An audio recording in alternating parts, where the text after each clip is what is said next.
नमस्कार, स्वदेश न्यूज के खास प्रोग्राम जनता मांगे जवाब में आप सभी दर्शकों का स्वागत है। आपके साथ मैं हूं भागीरथ साहू। अब की बार गुजरात की गद्दी पर कौन बैठेगा, ये वो बड़ा सवाल है जिसका जवाब जनता को आने वाली 8 दिसंबर को मिलेगा, जब 1 और 5 दिसंबर को गुजरात में मतदान होने के बाद नतीजे घोषित होंगे। लेकिन इसके पहले सभी सियासी दल कामयाबी हासिल करने के लिए पूरी ताकत झोंके हुए हैं। हालांकि बीजेपी और आप के मुकाबले कांग्रेस की कसरत ज्यादा दमदार नहीं नजर आ रही है, लेकिन माना जा रहा है कि जल्दी कांग्रेस के दिग्गज नेता गुजरात के चुनावी दंगल में मोर्चा संभालकर बीजेपी और आप को टक्कर देंगे। खैर, ऐसा कब होगा ये तो फिलहाल भविष्य के गर्त में है, लेकिन फिलहाल बीजेपी, कांग्रेस और आप तमाम नामों पर मंथन करते हुए टिकट का वितरण कर रहे हैं। हालांकि इस बीच अहम सवाल यह है कि अब तक सियासी दलों की ओर से जितने भी नाम फाइनल हुए हैं वो कितने दमदार हैं। चुनाव में जीत के जो दावे किए जा रहे हैं उसका आधार क्या है, बीजेपी ने जिन 5 मंत्रियों के टिकट काटे हैं उसका क्या असर होगा। जामनगर सीट पर बीजेपी के उम्मीदवार और रविंद्र जडेजा की पत्नी रिवाबा को उनकी बहन नैना से कितनी टक्कर मिलेगी। इसके अलावा अन्य सीटों के क्या कुछ समीकरण है, कहां कौन कितना मजबूत है, अब की बदलाव की कैसी बयार है, जनता मांगे जवाब में अब चर्चा इसी को लेकर होगी।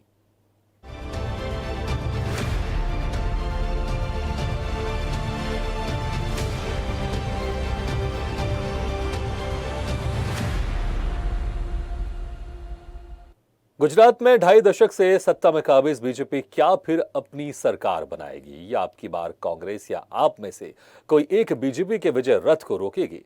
निश्चित तौर पर इसका फैसला मतदाता करेंगे, लेकिन फिलहाल गुजरात के चुनाव को अपने नाम करने के लिए पार्टियों ने पूरी ताकत झोंक दी है। सियासी दलों ने अब तक तमाम सीटों पर अपने उम्मीदवार भी फाइनल कर दिए हैं।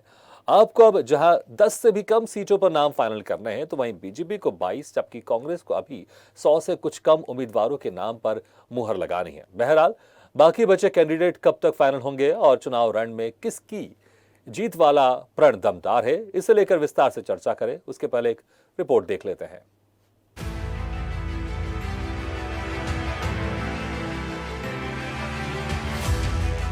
गुजरात में चुनाव की तारीखों का ऐलान होने के बाद सभी पार्टियां तैयारियों में जुटी हैं। प्रचार का दौर लगातार तेज हो रहा है। सियासी दलों के दिग्गज नेता मैदान में उतरकर माहौल बना रहे हैं। खैर, वक्त जैसे जैसे बीतेगा चुनावी रोमांच और जोर पकड़ेगा। हालांकि इस वक्त सबसे बड़ी चुनौती बीजेपी के सामने नजर आ रही है।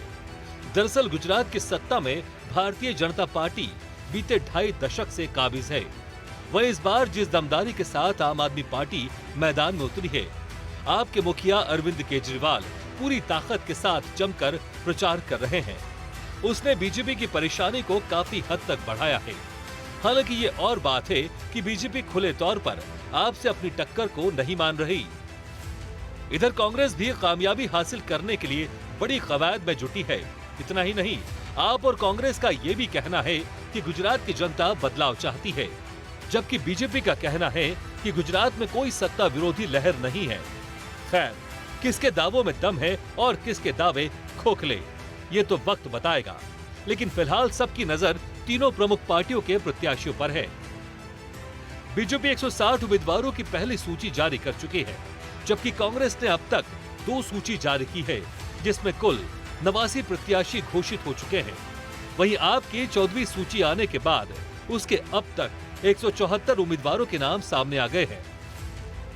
बीजेपी ने उम्मीदवारों की जो सूची जारी की है उसे देखकर लग रहा है कि अब की बार बदलाव की बयार है। दरअसल भारतीय जनता पार्टी ने 69 विधायकों को टिकट दिया और 38 विधायकों का टिकट काटा है। इनकी जगह पर 38 नए चेहरों को मौका मिला है। बीजेपी की पहले सूची में मुख्यमंत्री भूपेंद्र पटेल, कांग्रेस छोड़कर आए हार्दिक पटेल और क्रिकेटर रविंद्र जडेजा की पत्नी रिवाबा जडेजा का नाम शामिल है। इतना ही नहीं, बीजेपी की लिस्ट में 30 अक्टूबर को हुए मोरबी पुल हादसे का भी असर दिखाई दिया। दरअसल बीजेपी ने मोरबी के विधायक ब्रजेश मिर्जा को टिकट न देकर कांतिलाल भाई को मैदान में उतारा है। खैर, बीजेपी ने जिस बदलाव के बयार के मद्देनजर प्रत्याशियों की पहली सूची जारी की है, उसमें कौन कौन पार्टी की उम्मीदों पर खरा उतरेगा। वहीं आप और कांग्रेस का ये दावा कि सूबे में जनता बदलाव चाहती है, इसमें आखिर कितना दम निकलता है। आने वाली 8 दिसंबर को जब चुनावी परिणाम आएंगे तो ये देखना दिलचस्प रहेगा। ब्यूरो रिपोर्ट, स्वदेश न्यूज। तो जनता मांगे जवाब में आज के मुद्दे पर चर्चा करने के लिए हमारे साथ जुड़ रहे हैं गुजरात से कांग्रेस प्रवक्ता निदन बारोट, जो कि बहुत जल्द हमारे साथ जुड़ेंगे, और आप प्रवक्ता पराग पंचाल जुड़े हुए हैं। साथ ही बीजेपी ठाणे के जिला सचिव दत्ता घाड़गे भी जुड़े हुए हमारे साथ ही राजनीतिक विश्लेषक अनिल पांडे जी भी हमारे साथ मौजूद हैं, और स्वदेश न्यूज के managing editor RP Srivastava ji भी हमारे साथ मौजूद हैं स्टूडियो से। आप सभी मेहमानों का बहुत बहुत स्वागत हमारे इस खास चर्चा में।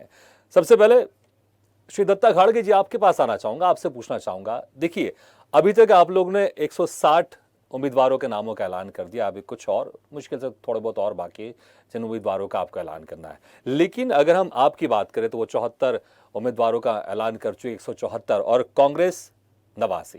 तो इसके मामले में आप लोग कहीं ना कहीं ठीक ठाक हैं, अभी कांग्रेस से तो बहुत ज्यादा आप लोग आगे हैं। लेकिन इसको किस तरह से देखते हैं? अगर नाम जल्दी फाइनल हो जाते हैं तो कितना फायदा होता है एक तो, और जो समीकरण आप लोग ने बिठाए हैं इसमें, चाहे ओबीसी हो, चाहे एसटी हो, चाहे एससी हो, चाहे पाटीदार समाज हो, क्या ये जो समीकरण के साथ आप लोग ने अभी 160 लोगों की लिस्ट आप लोग ने फाइनल कर दी है, ये कितने दमदार हैं और आपको क्या लगता है कितना ये फायदा होने वाला है? एक बार चाहेंगे आप कमेंट करें इस जो लिस्ट आप लोग ने जारी की है इस बार। पार्टी जो है एक राष्ट्रीय पार्टी है, जो कि दुनिया में एक नंबर पार्टी है, जिसके सबसे ज्यादा सदस्य है। भारतीय जनता पार्टी कोई भी किसी और पार्टी ने सब उम्मीदवार दिए, इसके लिए जल्दबाजी में कुछ नहीं करेगी। भारतीय जनता पार्टी हमेशा अपने सोच से चलती है। जिन जिन को जिम्मेदारी दी है गुजरात की, वो सब अपने हिसाब से अपने सब सोच समझ के उम्मीदवार डिक्लेयर करेंगे। लेकिन इसमें बाकी ने किया और हमने नहीं किया, इसका कुछ ये नहीं है।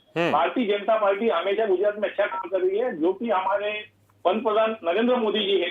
गुजरात मॉडल के ऊपर जो करके दिखाया, उसके ऊपर ही वो पंतप्रधान बने हैं।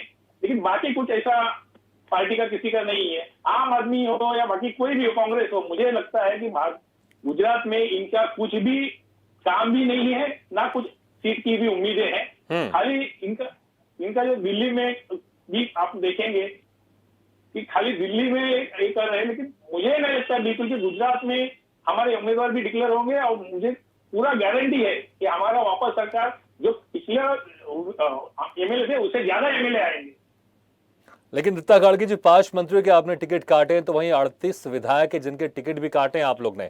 कहीं ना कहीं एक जो बुरा, क्योंकि जब विजय रूपाणी की सरकार थी तो उस वक्त एक ऐसा मैसेज जा रहा था कि जो जनता है गुजरात की वो खुश नहीं है, इसलिए आप लोग ने मुख्यमंत्री भी चेंज किया, भूपेंद्र पटेल को आपने मुख्यमंत्री बनाया, और जो मंत्री थे उनमें से 5 मंत्रियों के टिकट काटे और 38 विधायकों के भी टिकट काटे आपने। तो क्या एक डैमेज कंट्रोल करने की यहाँ पर कोशिश की जा रही है, और जो एंटी इनकम्बेंसी उसको कम करने की भी कोशिश है?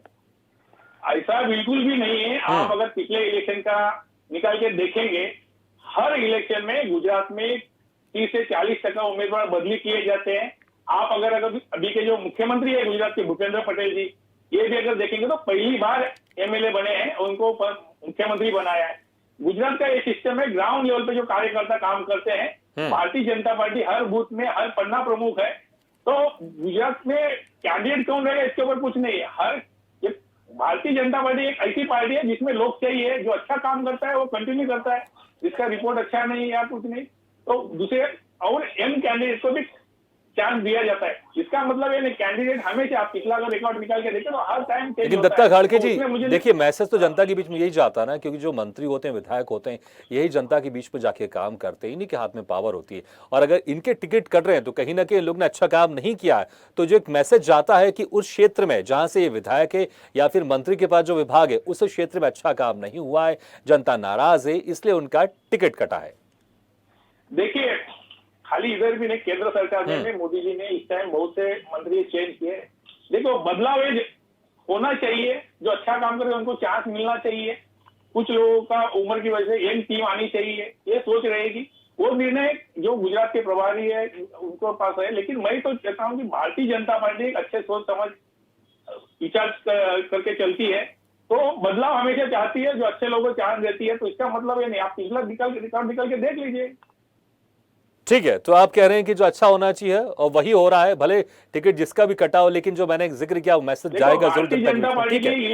ठीक है, हमारी स्ट्रेटेजी तो स्ट्रेटेजी। ठीक है, तो ये आपकी स्ट्रेटेजी है। ठीक है, निदन बारोट जी, अभी आप लोग टिकट के मामलों में बहुत पीछे हैं।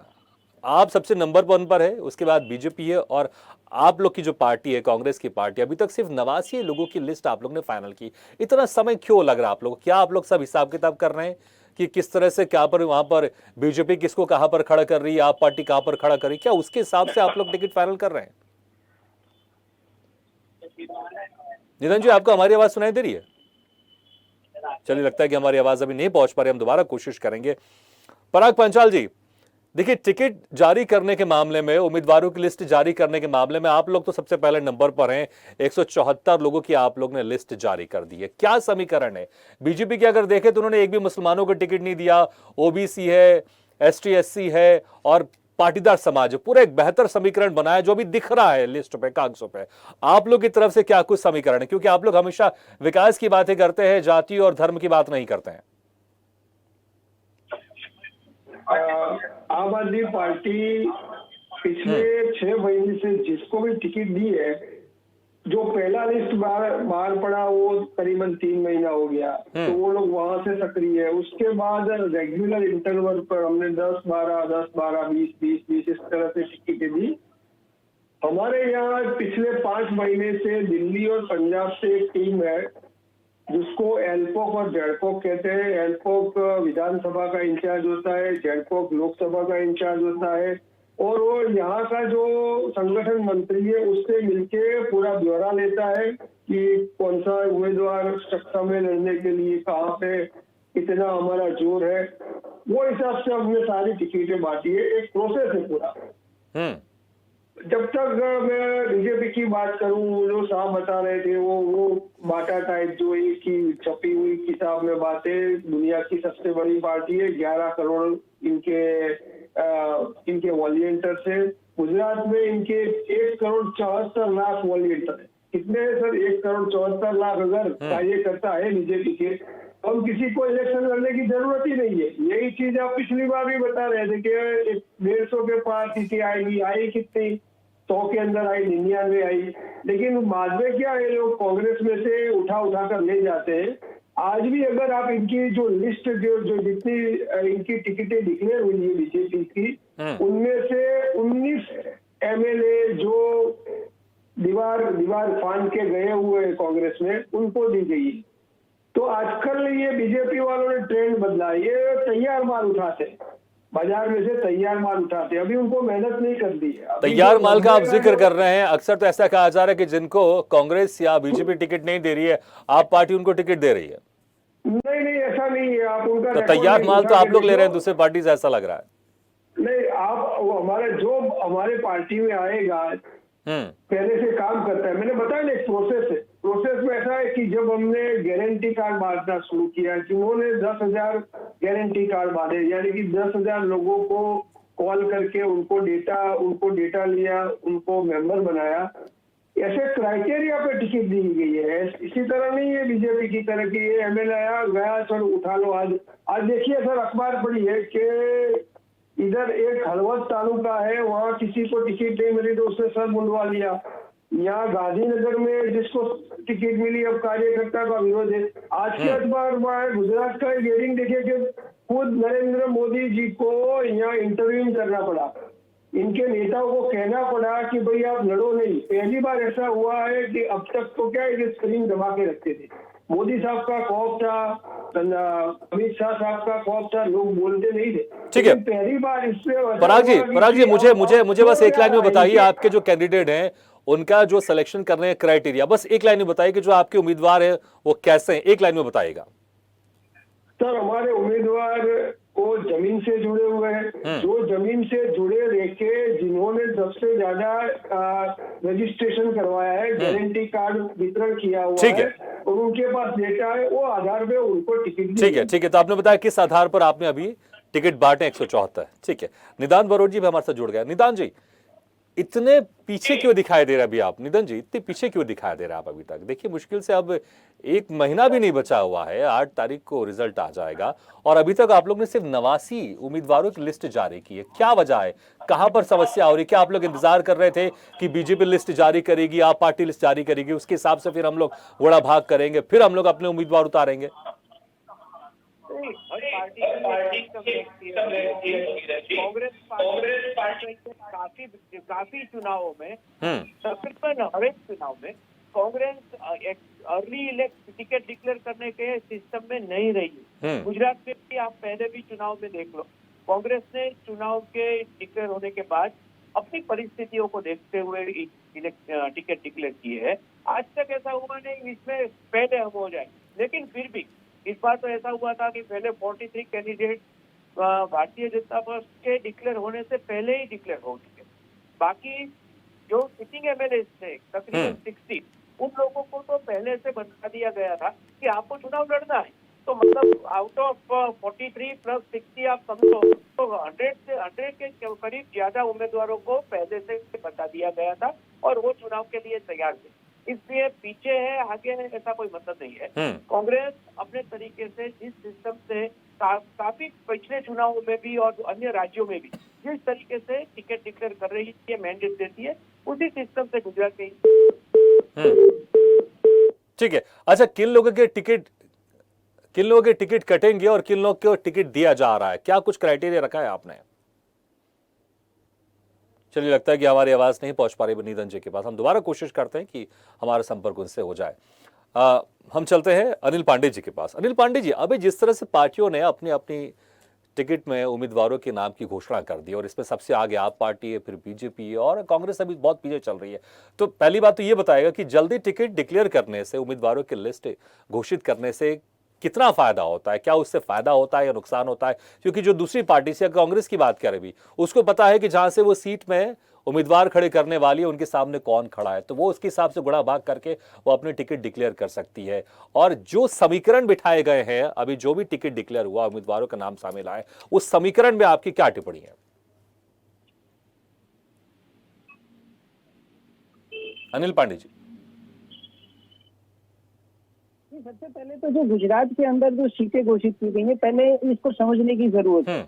अब भारतीय जनता पार्टी के उम्मीदवारों की जो पहली सूची जारी की है, उसमें खुद जो सीएम भूपेंद्र पटेल है वो घाटोड़िया से चुनाव लड़ने जा रहे हैं। अब इस जो सूची है ये पूरी, इसके अंदर 84 नामों को काट दिया गया है, 76 नामों को रिपीट किया गया है, जिसके अंदर 14 महिलाओं को टिकट दिया गया है। इसके अलावा 4 ऐसे हैं जो डॉक्टर हैं और 4 ऐसे हैं जो पीएचडी हैं, और इसके अलावा कई पढ़े लिखे उम्मीदवारों को इस बार भारतीय जनता पार्टी ने टिकट दिया है। हर बार जो भारतीय जनता पार्टी की नीति रहती है वो नो रिपीट की नीति रहती है। जैसे कि पिछली बार जो विजय रूपाणी थे, तो उस वक्त जो कोरोना काल के दौरान जितनी आलोचनाएं सरकार को उठानी पड़ी और जितने विवाद हुए, उनको देखते हुए जो पूरा मंत्रिमंडल है वो पूरा मंत्रिमंडल ही बर्खास्त कर दिया गया और सभी नए चेहरे स्थापित कर दिए गए। उसी प्रकार से हर बार ये नीति होती है, लेकिन इस बार के गुजरात चुनाव में ये देखा गया है कि भारतीय जनता पार्टी ने रिपीट थियरी अपनाई है, जो सूरत के अंदर भी देखी जा सकती है, गुजरात में अन्य कई बैठकों पर देखी जा सकती है, क्योंकि कहीं न कहीं ये देखा जा रहा है कि भारतीय जनता पार्टी जो है इस बार चांस नहीं लेना चाहती है। एक उदाहरण के तौर पर अगर आप इसे समझना चाहते हैं तो एक चीज समझिए कि भारतीय जनता पार्टी का एक उम्मीदवार है जो 2012 के चुनाव में यदि 20,000 वोटों से वो जीता है मार्जिन से, और वही मार्जिन घट के अगर पाटीदार लहर के खिलाफ यानी कि 2017 में वो घट के तकरीबन 12, 13 या 15,000 हो गया है, तो उस व्यक्ति को पुनः टिकट दिया गया है। इसका मतलब ये है कि कहीं ना कहीं भारतीय जनता पार्टी ये मानती है कि एंटी इनकम्बेंसी में सबसे बड़ा जो फैक्टर पाटीदारों को लेकर है। आज भी गुजरात के अंदर जो सबसे बड़ी जो नाराजगी है वो केवल पाटीदारों में है। बाकी जो आम नाराजगी होती है कि भाई तेल के दाम बढ़ गए या डीजल है या गैस है या पेट्रोल है या खाने पीने का या महंगाई है, ये साल भर चलती है, हर चुनाव में यही मुद्दे होते हैं, इसमें नया कुछ नहीं होता है। लेकिन जो मूल नाराजगी होती है वो पाटीदारों में, चाहे वो 2012 से हो या ये 2017 से हो, 2017 के बाद ये कम हो गई है अभी भी, लेकिन अभी भी नाराजगी है और विशेषकर युवाओं में है। और इसका जो खामियाजा है आप ये देख सकते हैं कि जो सबसे बड़े पाटीदार के जो सबसे बड़े नेता जो कहे जाने वाले थे, हार्दिक पटेल को तो भारतीय जनता पार्टी ने अपने आप में शामिल कर लिया और विरम गामसों को टिकट भी दे दिया है। लेकिन इसके बाद जो अल्पेश कथीरिया है और धार्मिक मालविया है, और उनको टिकट उनको आम आदमी पार्टी ने अपनी ओर करते हुए उनको ये भारतीय जनता पार्टी के खिलाफ लड़ा रहे हैं। तो कहीं ना कहीं ऐसा है कि पाटीदार फैक्टर को जो कम करने के लिए या उसे खत्म करने के लिए बीजेपी ने जो रिपीट थियरी अपनाई है वो कहीं ना कहीं अभी कागज पर तो कारगर साबित होती हुई नजर आ रही। हालांकि जो सूची जारी की गई है उसमें कहीं खुशी और कहीं गम जैसा माहौल भी देखने को मिल रहा है, क्योंकि वे लोग जो कट गए हैं, वे लोग जो विजय रूपाणी के मंत्रिमंडल में थे, उनमें से एक को भी टिकट नहीं दिया गया। उल्टा सभी के बारी बारी से ये कहना सामने आ गया कि हम चुनाव नहीं लड़ेंगे। तो कहीं ना कहीं भारतीय जनता पार्टी को ये हमेशा से रहा है कि नहीं। अच्छा, उन्हें अनिल जीवन पांडे जी, की ये चिंता भी आपसे जानना चाहेंगे, जैसे आपने कहा विजय रूपाणी समेत जो बहुत बड़े बड़े नेता है, उन्होंने ये कहा कि हम चुनाव नहीं लड़ेंगे। क्या उनको टिकट नहीं दिया जा रहा था, इसलिए इस चीज को छुपाने के लिए वो पहले ही कह रहे हैं कि हम चुनाव नहीं लड़ेंगे? क्या इसके पीछे अभी आप वहां पर माहौल देख रहे हैं गुजरात में, क्या वजह थी? देखिए, जब विजय रूपाणी की सरकार थी और उस वक्त जो मंत्रिमंडल रहा था, वो फिर चाहे शिक्षा विभाग हो, चाहे कानून विभाग हो, चाहे गृह मंत्रालय हो, ये काफी आलोचनाएं सहनी पड़ी थी इनको। तो जनता जो थी, गुजरात की जनता में इतना आक्रोश था इस मंत्रिमंडल को लेकर कि भारतीय जनता पार्टी के पास और कोई चारा बचा नहीं, क्योंकि 2017 में चुनाव नजदीक आ रहे थे। ऐसे में ये मुमकिन नहीं था कि विजय रूपाणी के नेतृत्व में उनके मंत्रिमंडल को बरकरार रखते हुए 2022 का चुनाव लड़ा जाए, क्योंकि ये मुमकिन ही नहीं होता कि जीत की कोई आशा की जा सकती है। इसलिए भूपेंद्र पटेल को अचानक, मतलब किसी एक सरप्राइज फैक्टर की तरह भूपेंद्र पटेल को सीएम बनाया गया और सारे चेहरे बदल दिए गए। और जो सबसे शिस्तता की बात ये रही कि अंदर ही अंदर भले ही किसी ने को बंदूक लगा, किसी ने दुख महसूस किया, किसी को बुरा लगा, लेकिन सार्वजनिक रूप से एक भी व्यक्ति ऐसा सामने नहीं आया कि जिसने ये कहा हो कि नहीं, ये मेरे साथ गलत हुआ। अब इस मौजूदा सूची में जो है, वो भारतीय जनता पार्टी ने जो जाति समीकरण है उसको भी बखूबी बैठाने का प्रयास किया है, क्योंकि जो इनको टिकट दिया गया उनमें 39 पाटीदार हैं। 14 महिलाओं को टिकट दिया गया है। ये भी है कि महिला सशक्तिकरण को लेकर जो बातें की जाती थी, तो 14 महिलाओं को भी टिकट दिया गया है। 9 ब्राह्मण उम्मीदवार हैं, 6 क्षत्रिय उम्मीदवारों को भी टिकट दिया गया है। यानी कहीं ना कहीं जिस तरह से भारतीय जनता पार्टी ने अपनी पहली सूची जारी की है, उसमें सभी कहते हैं सारे खानों को व्यवस्थित बैठाकर जनता के समक्ष एक अलग ही राजनीति लेकर आने का प्रयास किया गया। अब देखना यह है कि जनता किस प्रकार से इन उम्मीदवारों को समझती है, उन्हें वोट देती है और किस प्रकार से आगे चुनाव। ठीक है अनिल पांडे जी, तो आपका कहना है कि कागजों में जो समीकरण बीजेपी ने बिठाई है तो अच्छा दिखाई दे रहा है, लेकिन देखना होगा कि जब रिजल्ट आएगा जनता इसको कितना अच्छा रिएक्ट करती है और कितना अच्छा इनको बीजेपी को इसमें जीत मिलती है जो समीकरण अभी बिठाए कागजों में।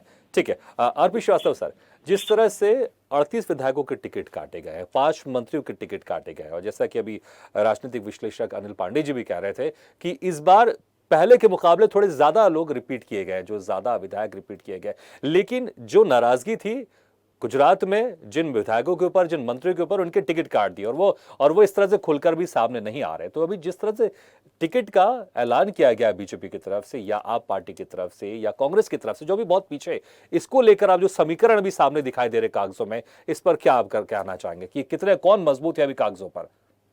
देखिए, अभी आपने देखा होगा कि अनिल पांडे जी ने कहा कि कागजों पर और समीकरण बिठाने में भारतीय जनता पार्टी ने काफी कुछ कसरत की है। लगभग 38 विधायकों के सिटिंग एमएलए के टिकट काटे गए। रिपीट कौन कौन हुए वो अलग बात है, लेकिन अचानक जो है इतने सारे लोगों के टिकट काटना, 5 मंत्रियों के टिकट नहीं उनके भी टिकट काटे गए। तो कहीं न कहीं जो है एक तरह से भारतीय जनता पार्टी कोई चांस नहीं लेना चाहती थी कि जो एंटी इनकम्बेंसी जो है रूपाणी जी के टाइम में था उसका असर पड़े। दूसरी बात है कि रूपाणी जी पूर्व सीएम है और उनको भी टिकट नहीं मिली। भले वो ये बोलते हों कि मतलब वो चुनाव नहीं लड़ना चाहते, उनके अलावा उनके पास कोई चारा नहीं है।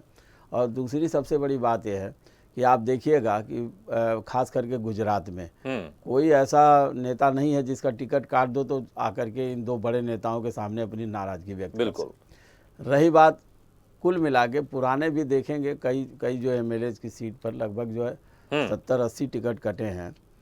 तो आप ये समझ लीजिए कि 182 सीट वाले विधानसभा में अगर लगभग 80 टिकट कट जाते हैं पुराने नेताओं के, तो उसका असर पार्टी पर कितना पड़ेगा, मेरे ख्याल में अगर दूसरा कोई स्टेट होता तो बहुत ज़्यादा असर पड़ता।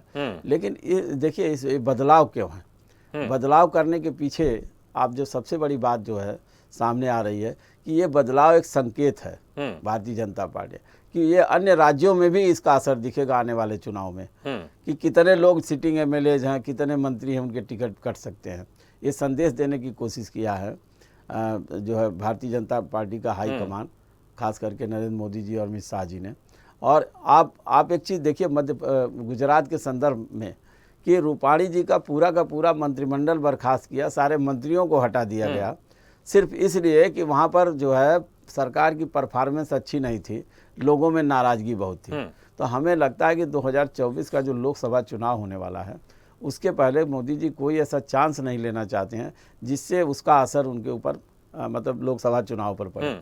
दूसरी सबसे बड़ी बात है कि अगर गुजरात में इनका परफॉर्मेंस पहले की तरह से जिस तरह से घटता आ रहा और कम हो गया तो हमें लगता है इसका भी असर देश के चुनाव पर पड़ेगा। तो शायद यही वजह है कि उनका एक नारा है 100-150 पार वाला जो नारा लेके चल रहे हैं कि इस बार काफ़ी कुछ करेंगे। अक्सर ये नारा आते रहता है, जैसे वहाँ पर था बंगाल में था, कहीं जो है पूरा हो जाता, कहीं नहीं हो पाता। तो ये एक जो है वहाँ पर कोई चांस नहीं लेना चाहते हैं जो है दो बड़े नेता। और जो भी गुजरात का आप सिनेरियो देखिए तो हमें लगता है वहाँ कोई स्थानीय नेता ऐसा नहीं है भारतीय जनता पार्टी का जो इनके सामने आके खड़ा हो सके या उसका कोई वजूद, वहाँ जो भी वजूद दिखता है वो मोदी और अमित शाह जी का ही दिखता है, दूसरा किसी और का वजूद उतना नहीं दिखता। और शायद यही वजह है कि पूरा का पूरा जो है गुजरात का चुनाव इसी मोदी जी के चेहरे पर ही लड़ा जा रहा है। अच्छा, क्या इसको ऐसे भी देख सकते हैं सर कि गुजरात में जो लोग वोट डालने वाले हैं वो मोदी और अमित शाह को तो बहुत पसंद करते हैं, और जिस तरह से मोदी जी अभी जा रहे हैं चुनाव प्रचार पूरी तरह से अपने हाथ में उन्होंने ले ली है, तो अगर कुछ भी ऐसी चीज कि मोदी जी जा रहे हैं, पॉजिटिव मिल रहा है, बीजेपी को अच्छा रिस्पांस मिल रहा है, लेकिन कोई भी विधायक या मंत्री ने कोई अगर गलत काम किया या जनता उसको पसंद नहीं करती है तो उस नेगेटिव को हटाकर जो पॉजिटिव बनाने की कोशिश की जा रही है, भले उसके जगह किसी भी नए व्यक्ति को दे दे, उसकी जनता में कितनी स्वीकार होती है इससे फर्क नहीं पड़ता, क्योंकि मोदी जी हैं और बीजेपी की टिकट है तो जनता उसको वोट देगी। लेकिन ऐसा व्यक्ति जो खड़ा है जिससे जनता नाराज है, तो हो सकता है कि मोदी जी के जाने पर भी जनता उनको टिकट नहीं दी, इसलिए सीधे उनकी टिकट काटी जा रही है। देखिए, आपने अभी हिमाचल प्रदेश में चुनाव संपन्न हुआ है, वहाँ भी आपने देखा होगा कि उन्होंने बोला कि आप कमल को वोट देंगे मतलब मोदी जी को वोट देंगे। अब रही बात है तो गुजरात है, जहाँ से मोदी जी का गुजरात मॉडल जो पूरे हिंदुस्तान में एक मॉडल बन के आज जो है पूरी भारतीय जनता पार्टी की बहुमत की सरकार बनी हुई है, तो उस मॉडल को ही वो लेकर के आगे चलते हैं। उनके सामने कोई व्यक्ति मॉडल नहीं रहा, जैसे कोई लोकल लीडरशिप है और बड़ी मजबूत लीडरशिप है। आपने पुराना देखा होगा पिछले चुनाव में पाटीदार आंदोलन की वजह से उनको काफी नुकसान उठाना पड़ा। अब आज की डेट में जो पाटीदार आंदोलन के सबसे बड़े नेता हार्दिक पटेल उनको अपनी पार्टी में शामिल करते हैं और उनके माध्यम से, जबकि उस समय देखिए इनके और भी साथियों के ऊपर कितने पर राजद्रोह के मुकदमे हैं, बहुत सारे मुकदमे पड़े हुए हैं, लेकिन फिर भी उनको वहाँ जाना पड़ा। तो हमें लगता है कि ये जो संदेश देने की कोशिश की जा रही है भारतीय जनता पार्टी की ओर से, और पूरी जनता वहाँ की किस तरह से इस बात को लेती है, उसको महंगाई मुद्दा, बेरोजगारी मुद्दा, हमको लगता है ये मुद्दे हट करके कहीं न कहीं एक दूसरे लाइन पर ये पूरा चुनाव जा रहा है।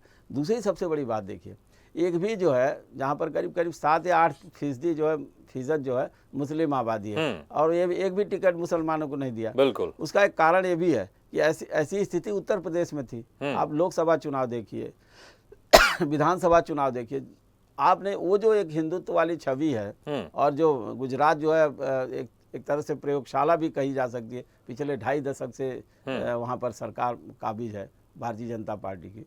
तो उन सारी बातों को लेकर के आपने देखा होगा कि उसको भी नहीं छोड़ रहे हैं। मतलब मोदी जी पूरा एक तरह से एहतियात बरत रहे हैं पूरे गुजरात को लेकर के, कि चाहे जाति समीकरण बिठाना हो, चाहे पूरा मंत्रिमंडल बदल देना हो, या फिर जो कांग्रेस से जितने लोग आए हैं, हमें लगता है कि कांग्रेस से भी करीब 19-20 लोग जो आए सबको टिकट दे दिया, लेकिन भारतीय जनता पार्टी में जो वर्षों से काम कर रहे हैं उनके लोगों के टिकट कट गया। तो ये कोई चांस नहीं लेना चाहते हैं, और राजनीतिक व्यवस्था में जिस तरह से ये तैयारी की गई है गुजरात की, हमको लगता है मोदी जी अमित शाह के ऊपर पास पूरा वहाँ का एक फीडबैक है। एक बात। दूसरी बात, जहाँ तक आम आदमी पार्टी का सवाल है, आज सबसे आगे है टिकट बांटने में, और सबसे ज़्यादा टिकट अब तक बांट चुकी है कांग्रेस जो बहुत पीछे है। हमें एक चीज़ ये समझ में आता है कि ये पार्टियां जैसे कांग्रेस है, अभी आज की डेट में कहीं भी रेस में नहीं दिख रही है, मतलब उसकी उपस्थिति है लेकिन उतनी आक्रामक ढंग से नहीं जितना आम आदमी पार्टी सामने आकर के है। तो ये एक जो है एक तरह से ये चुनाव बड़ा रोचक होगा। ये बदलाव देखिए, ये बदलाव एक संकेत है भारतीय जनता पार्टी की ओर से, कांग्रेस के भारतीय जनता पार्टी के शीर्ष नेतृत्व की ओर से, कि इस तरह की जहाँ भी कहीं एंटी इनकम्बेंसी, चाहे किसी आने वाले अन्य राज्यों में जो चुनाव होने वाले हैं, अगर वहाँ पर लेकर के शीर्ष नेतृत्व कर लेकर के अगर एंटी इनकम्बेंसी है तो वहाँ भी बहुत सारे बदलाव कर सकते हैं। और शायद यही वजह है कि 8 तारीख का जो चुनाव परिणाम आएगा उसके बाद अगर ये इनका प्रयोग सफल हो गया तो दूसरे राज्य में भी इसका तो हमें लगता है कि अन्य राज्यों में भी इसका असर बड़ी तेजी से पड़ेगा। बिल्कुल बिल्कुल सही कहा आपने। लेकिन वो जो मुस्लिम वोटर की आपने बात की कि तकरीबन 8 से 10% के आसपास मुस्लिम वोटर हैं गुजरात में। जी बिल्कुल, तो यही सवाल लेकर मैं निधन बारोट जी के पास जाऊंगा। निधन जी, देखिए बीजेपी ने तो पिछले 24 साल से वो किसी भी मुस्लिम उम्मीदवार को टिकट नहीं दे रही है गुजरात में। पिछले बार आप लोग ने तकरीबन 7 लोगों को टिकट दिया था, 7 मुस्लिम उम्मीदवारों को दिया था, जिनमें से 3 जीत कर आए थे। इस बार क्या है आप लोग का? क्योंकि जो आप लोग के गुजरात में जो मुस्लिम विधायक है वो तकरीबन ये मांग कर रहे हैं कि हमको अराउंड 15 से 20 टिकट हमको मिलना चाहिए हमारी आबादी के हिसाब से, क्योंकि ऐसा माना जाता है, ऐसा कहा जा रहा है उनकी तरफ से कि 30 सीटें ऐसी है तकरीबन आसपास जहां पर मुस्लिम वोटर अच्छा खासा प्रभाव डालते हैं। तो कितनी सीटें इस बार मुस्लिम उम्मीदवारों को आप लोग देने जा रहे हैं जब पूरी लिस्ट आप लोग की फाइनल हो जाएगी तो? हेलो, हाँ निधन जी, आवाज आ रही है आपको मेरी? हेलो निधन जी, सुन पा रहे हैं आप मुझे? चलिए, लगता है कि मेरी आवाज नहीं आ रही उन तक। मैं दोबारा कोशिश करेंगे हम कि उनकी आवाज हमारे तक पहुंच पाए। हम पराग जी के पास चलते हैं। पराग जी, देखिए बीजेपी का एक तो जिस तरह से बीजेपी पिछले 24 सालों से किसी भी मुस्लिम उम्मीदवार को टिकट नहीं दे रही है और 8 से 10% जो जनसंख्या है गुजरात में वो मुस्लिम लोगों की है, कहीं ना कहीं एक अच्छा खासा असर डालती है। आप लोग का किस तरह से नजरिया? क्योंकि जिस तरह से हम देख रहे हैं गुजरात में अरविंद केजरीवाल ने जिस तरह से गुजरात के जैसे जिम्मेदारी संभाली है चुनाव की, सभा की, वो ज्यादातर ऐसा कहा जा रहा है कि वो भी एक हिंदुत्व मोड में चले गए, इसलिए वो पैसों पर, जो रुपए है नोटों पर, उसमें वो लक्ष्मी जी की फोटो, श्री गणेश जी की फोटो की मांग कर रहे हैं, क्योंकि उनको पता है कि जो पॉपुलेशन है वो गुजरात में अगर सरकार बनानी है तो हिंदुओं को रिझाना पड़ेगा आपको। लेकिन 10% मुसलमानों का भी वोट है, अराउंड 10% आसपास, तो इसको इग्नोर नहीं कर सकते। तो आप लोगों का क्या नजरिया है जब पूरी फाइनल लिस्ट हो जाएगी आप लोग की, कितने उम्मीदवारों का आप लिस्ट है, कितने आप कैंडिडेट को आप टिकट देने वाले हैं, मुस्लिम कैंडिडेट को? साहू जी, अब तक के 174 जो सीट्स डिक्लेयर की है उसमें से 3 उम्मीदवार तो मुस्लिम है ही ऑलरेडी। लेकिन मैं आपको सर एक बात बता दूं, आम आदमी पार्टी और बाकी जो सीटें बची क्या उसमें से भी कुछ टिकट देने वाले हैं आप लोग मुस्लिम उम्मीदवार को? मैं उसी पे आता हूँ, उसमें मेरा आपका प्रश्न का जवाब भी आ जाएगा। आम आदमी पार्टी जो है सर सोशल इंजीनियरिंग नहीं करती। आम आदमी पार्टी के जो मुद्दे हैं वो बिजली यूनिट फ्री है, 300 यूनिट बिजली फ्री है, शिक्षा है, स्वास्थ्य है और बेरोजगारी है। आम आदमी पार्टी ऐसा समझती है कि जो वर्ग पिछड़ा हुआ है, वो मध्य वर्ग हो, उससे नीचे वाला वर्ग हो या लोअर वर्ग हो, वो किसी भी धर्म का हो सकता है, वो मुस्लिम भी हो सकता है, वो ओबीसी भी हो सकता है, वो एसटी भी हो सकता है, वो एसटी भी हो सकता है। तो एक ही एम है कि जो पिछड़े हुए हैं, जिसको सुविधा नहीं मिलती है, जिसके बच्चे नहीं पढ़ पाते हैं महंगाई के कारण, और जो महंगाई भ्रष्टाचार के हिसाब से खड़ी की है, जो बीजेपी वालों ने जो महंगाई खड़ी की है और सिर्फ अपने उद्योगपति दोस्तों और कुछ ही वर्ग के लोगों को सारी सहूलतें दी जाती है, उससे हमारा झगड़ा है और उसी पे हम चुनाव लड़ते हैं। इसलिए ऐसा नहीं है, अगर कहीं से 2-3 ऐसे ताज पड़ोसी को दरियापुर से टिकट दी है तो उसका काम वह बतौर कार्यकर्ता अच्छा लगा। ऑलरेडी वहाँ जो सिटिंग एमएलए है वो मुस्लिम है। इसी तरह से जमालपुर में से हारून नागौरी को टिकट दी है तो वो भी मुस्लिम बहुलक, ऑलरेडी सिटिंग एमएलए मुस्लिम है और वो मुस्लिम बहुलक इलाका भी है और वहाँ कार्यकर्ता बतौर जो है अरुण भाई का बहुत अच्छा काम था, इसलिए उसको दी है टिकट। इसलिए हम 10% ये है, 11% है, 15% मुस्लिम वोट है, इसलिए देते हैं, ऐसा कुछ भी नहीं है। श्रीवास्तव जी ने कहा कि जब भी बीजेपी या टिकटों को बंटवारा के बारे में कुछ बदलाव करती है तो कोई आगे नहीं आता, कोई नहीं बोलता। मैं उनको सर बताना चाहता हूँ श्रीवास्तव जी कि मुंह पे तो कोई नहीं बोलेगा, क्योंकि यहाँ नहीं, लेकिन इस स्ट्रेटेजी को आप कैसे देखते हैं पराग जी? आप इस स्ट्रेटेजी को कैसे देखते हैं कि बीजेपी ने एक भी टिकट मुस्लिम उम्मीदवार को नहीं दिए? 24 साल से इसी तरह के ट्रेंड पर चल रहे हैं, इसी तरह की स्ट्रेटेजी पर काम कर रहे हैं और उनको सफलता भी मिल रही है गुजरात में। भले चुनाव साल दर साल उनकी जो सीटें थोड़ी सी कम होती जा रही है, लेकिन सफलता मिल रही है, बहुमत मिल रही है और लगातार सरकार पे है वो। आपको बताऊं तो क्यों ऐसा हो रहा है। जब गोधरा कांड हुआ 2002 में, तो गोधरा कांड के जो होम मिनिस्टर थे वो उन्होंने कुछ मिलिट्री या पुलिस को 3 दिन रोक के रखा था। वो गोधरा कांड के बाद एक हिंदुत्व की लहर चली पूरे गुजरात में। वो इसलिए चली कि संक्षेप में मुझे जवाब दीजिए, ये जो स्ट्रेटेजी आपको क्या लगता है, आप पार्टी को क्या लगता है, ये स्ट्रेटेजी काम करेगी या फिर आप पार्टी आने के बाद ये स्ट्रेटेजी काम नहीं करेगी? उसके बाद जो फायदा हुआ बीजेपी को कि भाई एक उन्होंने अपने आप को प्रस्थापित किया कि एक कट्टर हिंदू पार्टी, लेकिन पर्दे के पीछे पिछले 27 साल में पराग जी मेरी आवाज आ रही है आपको? पराग जी मेरी आवाज आ रही है आपको? आ रही है। मुस्लिम लोग जो है उनका भी विकास हुआ। नहीं पराग जी, मैं आपसे ये सवाल कर रहा हूं कि जो स्ट्रेटेजी बीजेपी की अब आप पार्टी के चुनाव में कूदने के बाद, ये स्ट्रेटेजी क्या इस बार काम करेगी? सर हम तो हमारे जो प्रश्न है, मैंने आपको प्रश्न गिनाए वो सभी को लोग को लेकर जाते हैं, और मैंने आपको ये भी बताया कि हम लोग सोशल इंजीनियरिंग या ध्रुवीकरण में मानते नहीं। ठीक है। तो आपने कहा कि आप लोग का जो स्ट्रेटेजी वो डिफरेंट तरह की है। ठीक है, ये जो सवाल है मैं अनिल पांडे जी से पूछ लेता हूँ। अनिल पांडे जी, गुजरात में तकरीबन देखा जाएगा तो एक मोटा 10% के आसपास वहां पर मुस्लिम वोटर्स हैं, और कांग्रेस ही ऐसी पार्टी है जो अभी तक, अगर हम पिछले चुनाव की बात करें, जो मुस्लिम कैंडिडेट को टिकट देती रही है। बीजेपी पिछले 24 साल से किसी भी मुस्लिम कैंडिडेट को टिकट नहीं दे रही। ये जो स्ट्रेटेजी है, ये स्ट्रेटेजी यूपी में हमने देखी बड़ी सफल कारगर साबित हुई और गुजरात में कई सालों से कारगर साबित हो रही है, लेकिन इस बार जब आप पार्टी मैदान में है तो क्या यह स्ट्रेटेजी एक बार फिर से बीजेपी के लिए काम कर पाएगी? देखिए, भारतीय जनता पार्टी की जहाँ तक बात है, अब ये थोड़ा समझने वाली बात है, इसे समझिएगा कि भारतीय जनता पार्टी जो जब चुनाव लड़ती है तो मात्र भारतीय जनता पार्टी चुनाव नहीं लड़ती, उसके साथ चुनाव लड़ता है संगठन, यानी कि राष्ट्रीय स्वयंसेवक, बजरंग दल और बाकी के छोटे मोटे सारे हिंदू संगठन। शुरुआत से ही भारतीय जनता पार्टी ने अपने आप को हिंदूवादी यानी हिंदुत्व के प्रति पार्टी एक तरीके से उन्होंने दिखाया है। और जब से नरेंद्र मोदी प्रधानमंत्री बने हैं, हालांकि जब से वो प्रधानमंत्री बने हैं तब से उन्होंने मुस्लिम समुदाय को भी ये दिखाने की, ये बताने की हमेशा प्रयास किया है कि गुजरात या देश का कोई भी हिस्सा हो वो मुस्लिमों के लिए भी है, और वहां पर भी वो शांति व भाईचारे से रह सकते हैं, व्यापार कर सकते हैं, घूम फिर सकते हैं। मतलब एक हिंदुस्तान में जो अन्य नागरिक को स्वतंत्रता है वो मुस्लिम समुदाय को भी है। मतलब भारतीय जनता पार्टी किसी एक जातीय वर्ग को लेकर नहीं चलती, उसके लिए सभी लोग हैं। परंतु जब टिकट देने की बात आती है या जब सत्ता में महत्वपूर्ण पद देने की बात आती है, तब ये जरूरी हो जाता है पार्टी के लिए कि वो अपना जो हिंदुत्व का चेहरा है उसे बरकरार रखे।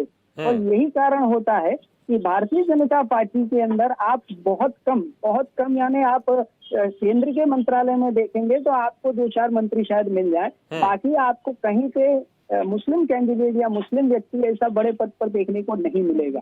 तो मुस्लिम जो फैक्टर है वो मैं जहाँ तक समझता हूँ भारतीय जनता पार्टी के लिए गुजरात में चिंता का विषय नहीं है। गुजरात में बिल्कुल नहीं। अनिल पांडे जी, मैं मनोवैज्ञानिक तौर पर जानना चाहता हूं कि एक भी मुसलमान को टिकट नहीं देना, क्योंकि ऐसी बहुत सारी सीटें जहां पर मुसलमान वोटर का प्रतिशत बहुत ज्यादा है, अगर वहां पर शायद अगर टिकट दे बीजेपी तो शायद वहां से भी जीत सकती है, लेकिन किसी भी एक भी मुस्लिम उम्मीदवार को टिकट नहीं देना, जितनी भी अभी तक सीटें फाइनल हुई 160 में, इसमें तो एक भी सीटें नहीं है। इसका असर बाकी सीटों पर जो हिंदू वोटर्स हैं या दूसरे समाज के वोटर्स हैं उन पर क्या असर पड़ता है? बीजेपी इसके पीछे क्या मनोवैज्ञानिक खेल खेलती है, उसको क्या लगता है कि इसका असर क्या जाएगा, ये मैं समझना चाहता हूं आपसे। मैं देखिए, जो बॉर्न कांग्रेसी है, जैसा कि कहा जाता है कि कई बार कहा भी गया है, अब इसे आप आरोप में ले लीजिए या सीधे तौर पे ले लीजिए, कई बार कहा गया है कि कांग्रेस मुस्लिमों की पार्टी, ये कहा गया है, बड़े दावे के साथ कहा गया है।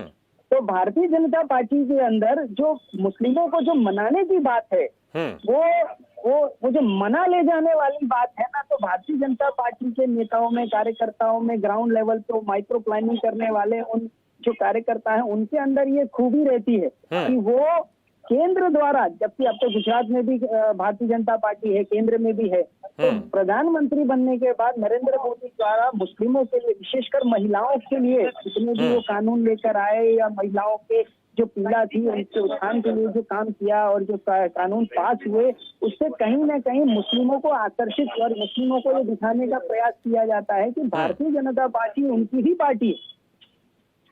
ये समझने वाली बात है। तो ये कहीं ना कहीं एक मनोवैज्ञानिक तौर पे चीज ऐसी है कि भाई जो संख्या जिसकी कम है और जो ज्यादा असर नहीं डाल सकता है, अब ऐसा है कि जिसको कांग्रेस को वोट देना है वो तो कांग्रेस को वोट देगा ही, लेकिन प्रधानमंत्री बनने के बाद नरेंद्र मोदी जब सेंट्रल से प्रधानमंत्री बने उसके बाद आप देखेंगे तो भारतीय जनता पार्टी को मुस्लिम के जो वोट मिलते हैं तो वोट शेयर में वृद्धि हुई है।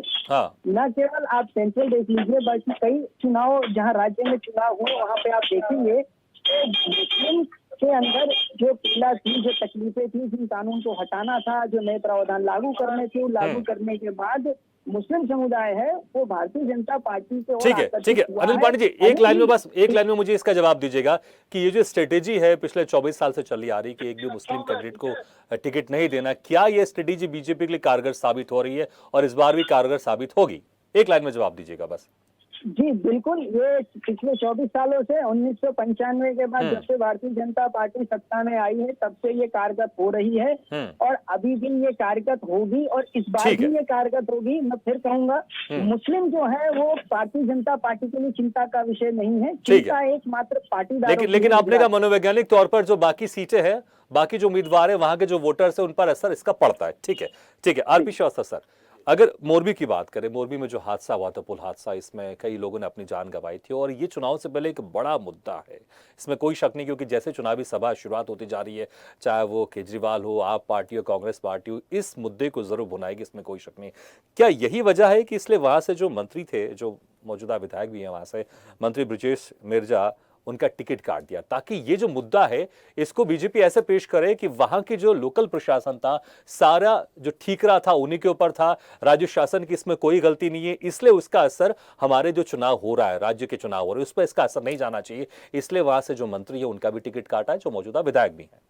नहीं देखिए भागीरथ जी, मेरा ये कहना है कि जो मोरबी की घटना ऐसे समय में हुई है जब प्रदेश में चुनाव होने की तिथि घोषित होने जा रही थी और मेरे ख्याल में उस समय प्रधानमंत्री जी खुद वहाँ पर थे गुजरात में। सबसे बड़ी बात यह है कि जो भी गलतियाँ हुई हैं मोरबी पुल हादसे की, चाहे वो कितनी भी गिनाई जाए कि वो लोकल लेवल पर है और हो भी गलती होगी भी, क्योंकि जो पुल को खोला जाना और लोगों को वहाँ पर भेजना और जिस तरह से वहाँ पर मेंटेनेंस का काम चल रहा, तमाम चीज़ें, एक जो सबसे बड़ी बात है, निश्चित रूप से भारतीय जनता पार्टी ने वहाँ के स्थानीय विधायक का टिकट काट के दूसरे को टिकट दिया गया है और शायद वो थोड़ा सा डैमेज कंट्रोल करने की कोशिश की जा रही है, हो सकता हो भी जाए। लेकिन सबसे बड़ा सवाल यह है कि जिस तरह की घटना हुई है और जिसमें इतने लोगों की जानें गई हैं, हो सकता है कि वहाँ का लोकल डैमेज कंट्रोल करें, लेकिन उसका एक परसेप्शन पूरे प्रदेश पर जरूर गया है और जहाँ तक जो है जीरो टॉलरेंस वाली सरकार है, मोदी सरकार है, और उस पर भी इस तरह के भ्रष्टाचार के जो बातें आई हैं जिसकी वजह से पुल गिरा है, लोगों के जान इतने लोगों की गई है, उसका असर प्रदेश पर इस चुनाव में थोड़ा बहुत जरूर पड़ेगा। उसको कितना डैमेज कंट्रोल कर पाती भारतीय जनता पार्टी या जो है प्रधानमंत्री जी, उसको देखना होगा। महज टिकट काट देने से वहाँ की गलतियाँ सुधर नहीं सकती हैं। वो गलतियाँ हो चुकी हैं जिस पर लोगों को जो है इतनी जाने गई हैं, उसका वो खामियाजा जो लोगों ने भुगता है, उस पर जो है कोई भी चीज़ किस तरह से डेंट को कम करना या उस पर लीपा पोती करना, उससे कोई मायने नहीं रखता है। बहरहाल जो पार्टी में अभी टिकट बटा है और जो टिकट कटा है, उसका शायद एक वजह यह भी है कि शीर्ष नेतृत्व ने बताया कि देखिए वहाँ पे स्थानीय स्तर पर जो गड़बड़ियाँ हुई हैं उसके लिए हमने जो है प्रत्याशी बदल दिया। लेकिन सिर्फ प्रत्याशी बदलने से घटना वापस नहीं हो, घटना पर कोई रोक नहीं लग सकती है।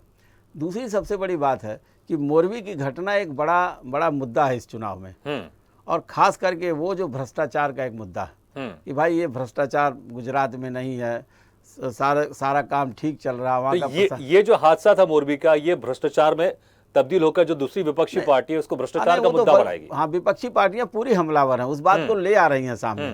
अब वो कितना सफल हो पाई अलग बात है, लेकिन आपने देखा होगा कि जो स्ट्रेटजी है इस घटना से जरूर थोड़ा सा बैकफुट पर भारतीय जनता पार्टी आई है या आई होगी। शायद उसकी भरपाई करने के लिए सारी चीज़ें, टिकटों के बंटवारे से लेकर तमाम चीज़ों पर काम हो रहा है। लेकिन मोरबी की घटना जो है भारतीय जनता पार्टी के लिए एक तरह का डेंट लगाती है वहाँ के शासन प्रशासन और व्यवस्था पर। और जो जिन लोगों को जो मुख्य आरोपी है आज तक वो अभी पकड़ में नहीं आया, तो ये भी एक सबसे बड़ी बात है कि जिन्होंने उसका जीर्णोद्धार का काम लिया है, जो रेनोवेशन का काम किया जा रहा था, जो उसका मुख्य व्यक्ति है उसको नहीं लिया। शायद वहाँ लोकल नाराजगी न उसको उसको लेकर के हो। लेकिन जहाँ तक पूरे मुद्दे का सवाल है, एक मुद्दा, ये बड़ा मुद्दा मोरबी की घटना है जिस पर पूरा विपक्ष हमलावर होगा। और दूसरी सबसे बड़ी बात है कि ये जो टिकट काटना और ये सारी चीज़ें स्ट्रेटजी बनाना, हमको लगता है कि भारतीय जनता पार्टी ये जो एक्सरसाइज बहुत पहले से कर रही है। जब से रूपाणी जी की सरकार बर्खास्त हुई तब से लेके अब तक पूरी तैयारी थी, और पूरी ये तैयारी है कि किसी तरह से गुजरात का विधानसभा चुनाव जीता जाए, जिससे देश भर में ये संदेश जाए कि गुजरात में भारतीय जनता पार्टी उसी तरह से मजबूत है जैसे पहले थी। भले, और इस बार ये भी कोशिश हो रही है कि कम से कम दहाई के आंकड़े से ऊपर जाया जाए, और जो है इसकी संख्या जो है सैकड़ों में आए, 100 के ऊपर पार हो। तो ये तैयारी है भारतीय जनता पार्टी की। लेकिन फिलहाल आप देखते होंगे कि मामला बड़ा दिलचस्प है वहाँ का, और आम आदमी पार्टी कितना अच्छा परफॉर्म करती है ये भी देखना होगा, कांग्रेस कितना अपने परफॉर्मेंस से नीचे आती है ये भी देखना होगा, या हो सकता है कि त्रिकोणीय मुकाबले में कई जगहों पर कई प्रत्याशियों के लिए एक जो है संकट भी खड़ा हो जाता है और बहुत कम मार्जिन से चुनाव जीत पाते हैं। तो ये कड़ी टक्कर होगी इस बार गुजरात में। और 92 में एक बार हुई थी, 90 में मतलब तीन एक तरह से जो है त्रिकोणीय मुकाबला था, और उसके बाद शायद अब इतने सालों बाद एक स्थिति निर्मित हुई है। तो हमें लगता है कि भारतीय जनता पार्टी काफ़ी वहाँ पर जो है कड़े संघर्ष का सामना कर रही है। बिल्कुल, लेकिन इसमें कोई दो राय नहीं कि बीजेपी ने जिस तरह से टिकट का बंटवारा किया है, जिस तरह से उसने टिकट की उम्मीदवारों की घोषणा की, ये ध्यान रखा है कि कहां पर किस जगह से लोग नाराज चल रहे हैं और कहां से उनको टिकट देना चाहिए, नहीं देना चाहिए, ताकि जो असर है, जो गुजरात में दोबारा फिर से सरकार बनानी, उस पर इनका असर नहीं पड़े। इसलिए मोरबी में भी वहां से टिकट काट दिया। ठीक है, पराग पंचाल जी, देखिए, जब शुरुआत की हम बात करें, मैं दिल्ली थोड़ा जाना चाहूंगा। दिल्ली में जिस तरह से पहली बार आप लोग चुनाव लड़ रहे थे, तो अरविंद केजरीवाल हर सभा में ये चिल्ला के कहते थे कि जिनको भी हमने टिकट दिया है, जिन उम्मीदवारों को भी हम लोग ने टिकट दिया है, वो सब ईमानदार है, वो सब पाक साफ हैं, इसलिए मैं उनकी गारंटी लेता हूं। गुजरात चुनाव में इस तरह की गारंटी वाला कोई हमने अभी तक भाषण नहीं सुना है जहां पर अरविंद केजरीवाल चीख के कह रहे हो कि इन उम्मीदवारों की मैं गारंटी लेता हूं, ये सब ईमानदार है। ऐसा क्यों इस बार नहीं दिखाई दे रहा है? साहू जी, हमने जो अरविंद केजरीवाल को जो गारंटी देनी थी, बिजली की तरफ से, स्वास्थ्य की तरफ से, महिलाओं को सम्मान राशि की तरफ से 7-8 गारंटी दे चुके हम लोग। पेपर लीक नहीं हो गए, अगर आ गए तो जो भी इसके लिए जिम्मेदार है। ऐसे तो भ्रष्टाचार तो 27 साल से चल रहा है, और इनके नहीं, कैंडिडेट्स के इसलिए देखिए मैं बात कर रहा हूँ क्योंकि आप लोग ने भी कैंडिडेट लिस्ट जारी कर दी, इसलिए मैं कैंडिडेट से जुड़ा सवाल पूछ रहा हूँ। ये जो आप मुझे बता रहे हैं, तो चुनाव में बाहर निकल गए तो इनका जीना मुश्किल हो जाएगा। हम लोग ऐसा मानते हैं कि जो भी यहाँ, ठीक, पराग जी, मेरी आवाज जा रही है आप तक? मेरी आवाज जा रही है आप तक? हाँ, थोड़ी कट आ रही है। भाई देखिए, मैं ये कह रहा हूँ, मैं कैंडिडेट्स की इसलिए बात कर रहा हूँ क्योंकि आप लोग ने भी हाल ही में लिस्ट जारी की है। अभी मुश्किल से कुछ 8-10 लोग के और नाम बाकी जिनको आपको फाइनल करना है। देखिए, जब चुनावी सभा होगी इस वक्त आप लोग बिल्कुल जो भी आप लोग दावे करेंगे, वादे करेंगे कि हमारी सरकार बनेगी तो हम ये करेंगे, वो करेंगे, और आप लोग ने शुरू भी कर दिया है जो आपकी तरफ से जो वहां की जनता को दिया जा रहा है, ये आप लोग ने इसकी घोषणा करना भी शुरू कर दिया। लेकिन कैंडिडेट को लेकर जो अरविंद केजरीवाल गारंटी लिया करते थे दिल्ली के चुनाव में, हमने पंजाब के चुनाव में भी देखा है ईमानदारी का, वो यहाँ पर इस बार इस तरह से नहीं दिखाई दे रहा है। तो क्या आप पार्टी इस बार जातीय समीकरण के हिसाब से कौन कहां जीत सकता है? क्योंकि आपने शुरू में कहा था कि जो उम्मीदवार 10,000 से ज्यादा लोगों को जोड़ पा रहा है, हम उनको टिकट दे रहे हैं। एक क्राइटेरिया आपने मुझे बताया था, इसके अलावा कुछ और क्राइटेरिया भी होंगे, लेकिन आपने एक मेन क्राइटेरिया बताया था। सर ऐसा नहीं है, अभी जो आपको पता नहीं होगा शायद, यहाँ जो आज तक और एनडीटीवी का कॉन्क्लेव हुआ उससे पहले भी यहाँ जो भी अहमदाबाद में थे, मैं उनके सामने था, तो ये उन्होंने स्पष्ट आदेश दिया है कि जो भी सरकार बनने के बाद जो भी घोटाले में पाया जाएगा, चाहे वो हमारा विधायक हो चाहे दूसरे का विधायक हो, वो सीधा जेल में जाएगा। ये बात यानी कि आपकी बात उसमें आ जाती है कि जो भी विधायक है, लोकपाल दिल्ली में भी है सर, लोकपाल को ऑलरेडी दिल्ली के विधानसभा में पास कर दिया है, लेकिन दिल्ली राष्ट्रपति ने अभी तक ठीक है पराग जी, समय बहुत कम है, एक मैं लास्ट कमेंट अनिल जी से ले लेता हूं। ठीक है पराग जी, लेकिन जो मैंने जिक्र किया था कि आपने कहा चुनाव के बाद, मैं चुनाव के पहले की बात कर रहा था, जिस तरह से गारंटी ली जा रही थी, इस बार ऐसी कोई गारंटी हमें दिखाई नहीं दे रही अरविंद केजरीवाल की तरफ से। अनिल पांडे जी, एक लास्ट कमेंट लेना चाहूंगा। अभी जिस तरह से बस अब कुछ ही समय बाकी है जहां पर अब चुनाव होना शुरू हो जाएंगे और कुछ जो लिस्ट बाकी है पूरी तरह से लिस्ट फाइनल हो जाएगी, लेकिन अगर हम चाहे कांग्रेस की तरफ से बात कर ले, बीजेपी की तरफ से बात कर ले, आपकी तरफ से बात कर ले, जो कागजों पर अभी या जिन लोगों के नामों का ऐलान हो चुका है, उनमें सबसे स्ट्रांग कौन दिखाई दे रही, संक्षेप में बताइएगा। जी, मैं इस पर आऊँ इससे पहले मैं जो पंचाल साहब है उनकी और आपकी जो अरविंद केजरीवाल की जो बात है गारंटी वाली, उस पर एक बिल्कुल, लेकिन थोड़ा संक्षेप में बताइएगा, समय बहुत कम है। 2017 के अंदर तो ये लोग मैदान में नहीं थे, आम आदमी पार्टी, ये लोग मैदान में आए हैं नगर पालिका जिला पंचायत और इन चुनावों से। बात सूरत शहर की करते हैं सिर्फ, और सूरत शहर के अंदर इनके 5 से 6 ऐसे पार्षद थे जो भारतीय जनता पार्टी में शामिल हो गए थे। हालांकि कुछ समय बाद इनमें से 2 से 3 वापस घर लौट आए थे। तो वो जो वाकया हुआ था उसको लेकर खरीद फरोख्त के कई आरोप इन पे लगे थे कि कोई 32 लाख में बिका, कोई 75 में बिका, किसी को 15 लाख मिले, किसी को 1 करोड़ मिला। तो ये जो गारंटी वाली बात है ना, ये गारंटी वाली बात तो ये वहां बैठती है। अब जहां तक सबसे मजबूत उम्मीदवार का सवाल है, तो ये बात समझिए कि भारतीय जनता पार्टी में जो नाम है और जो कमल का निशान है वो अपने आप में सबसे मजबूत है। ठीक, जो कैंडिडेट है वो तो ग्राउंड लेवल पर जो आम आदमी का या सामान्य, ठीक है अनिल जी, समय बहुत कम है। ठीक है अनिल जी, तो आपने कहा कि अभी जिस तरह से सभी पार्टियों ने जितने भी उम्मीदवारों की लिस्ट जारी की, उसमें चाहे कांग्रेस अभी बहुत पीछे है, आप पार्टी सबसे आगे उम्मीदवारों की लिस्ट जारी करने में, बीजेपी अभी बीच में, लेकिन जो स्ट्रांग है, जो स्ट्रांग दिखाई दे रहा है, जो समीकरण दिखाई दे रहा है, वो बीजेपी का समीकरण अभी स्ट्रांग दिखाई दे रहा है। आपसे मेहमानों का बहुत बहुत शुक्रिया, दत्ता घाड़गे जी, निदंत बारोट जी, पराग पंचाल जी, अनिल पांडे जी और आरपी श्रीवास्तव सर, आपके बहुत बहुत शुक्रिया हमारे इस खास चर्चा में शामिल होने के लिए। तो 8 दिसंबर को रिजल्ट आ जाएगा, लेकिन उसके पहले जो प्रोसेस शुरू हो जाती है वो लगातार हो चुकी है। सभी पार्टियों ने उम्मीदवारों की लिस्ट जारी कर दी है। कांग्रेस सबसे पीछे है, बीजेपी बीच में है, अभी कुछ और लिस्ट उनको जारी करनी है, और आप पार्टी सबसे ज्यादा आगे। लेकिन देखना होगा कि जो उम्मीदवार है, लेकिन एक अच्छी बात यहां भी दिखाई दे रही है, क्योंकि जिस तरह से जब नामों का ऐलान होता है उसके बाद पार्टी के बीच में जो द्वंद्व दिखाई देता है कि हमें नहीं दिया, इनको दे दिया, और जो विरोध प्रदर्शन दिखाई देता है अंदरूनी, ये बीजेपी में अभी फिलहाल नहीं दिखाई दे रहा है। बीजेपी का इसलिए जिक्र कर रहा हूं क्योंकि बीजेपी पार्टी अभी सरकार में, क्योंकि मोदी और अमित शाह के सामने कोई हिम्मत नहीं कर सकता ये बोलने की हमें टिकट क्यों नहीं दिया। तो कहीं ना कहीं अभी बीजेपी कागजों पर आगे दिखाई दे रही है, लेकिन देखना होगा 8 दिसंबर को जब रिजल्ट आएंगे तो ये जो स्ट्रेटेजी है सभी पार्टियों की, कौन इस स्ट्रेटेजी पर सफल साबित होगा और अपनी सरकार बनाएगा बहुमत के साथ। इसी के साथ जनता आगे जवाब में फिलहाल इतना है, लेकिन खबरों का सिलसिला लगातार जारी। आप देखते रहिए स्वदेश न्यूज, सबसे पहले देश।